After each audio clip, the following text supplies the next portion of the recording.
စားကနေပြောရမယ်ဆိုရင်ပေါ့ဒီတိုင်းလေးပဲကောင်းပါတယ်ဆိုပြီးတော့စကားကြီးပြောရနေပေါ့နှစ်ယောက်သားသဘောကြီးကြပြီးတိတ်ကြရပေါ့တိတ်တော့ကလည်း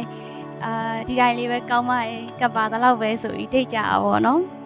ဒါပေမဲ့ကပ်ပါတလောက်ကိုမှလွန်ပြီးတော့ဒီထိရောက်သွားတာပေါ့ပြောရမယ်ဆိုလို့ရှိရင်အဲ့တော့ဒီထိရောက်သွားတဲ့ခါမှာလည်းဟိုးစပြီးတွေ့နေရချစ်တဲ့အတိုင်းပဲအခုထိနွေနွေထွေးထွေးခံစားနေရသေးလို့ချစ်ပေးရရေးခံစားနေရသေးလို့ကျင်နာတာရေးခံစားနေရသေးလို့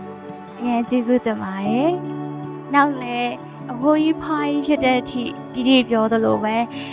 သူများရဲ့အားကြရလားအငယ်ကြီးပါပြန်အားကြရလားအဖိုးကြီးဖွားကြီးဖြစ်လဲဆက်ချစ်ချင်ပါတယ်။တီနဲ့ဂျူဂျူနဲ့စားပြီးတွေ့တော့ကတိပေးခဲ့ကြသလိုတယောက်နဲ့တယောက်ပို့ကောင်းအောင်ပဲနေချင်တယ်။ဒီပြောသလိုပဲဘာပေါ်မှာအချစ်ဆုံးနဲ့အချစ်ခံရဆုံးလူသားဖြစ်ကြမယ်ပေါ့နော်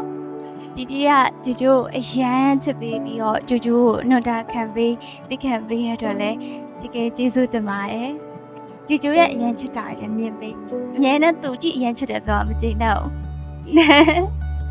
ဂျူဂျူကလည်းပူချစ်တယ်နော်တူပဲနောက်လဲတလုံးဒီလိုမျိုးပဲအရန်ကိုချစ်သွားချင်ပါတယ်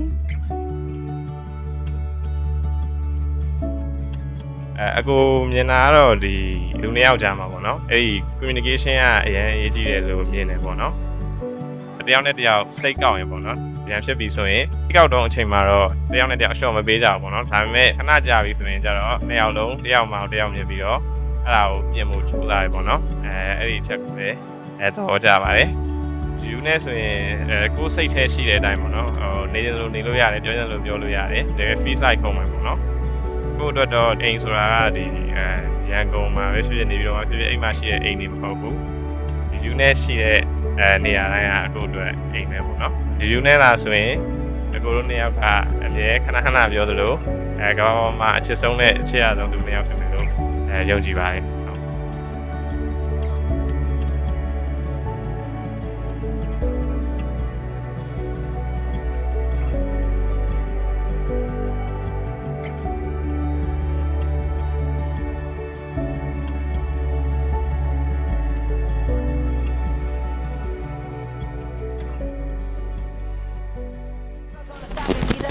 You hate it, it don't matter cause I'm poppin'. I'm a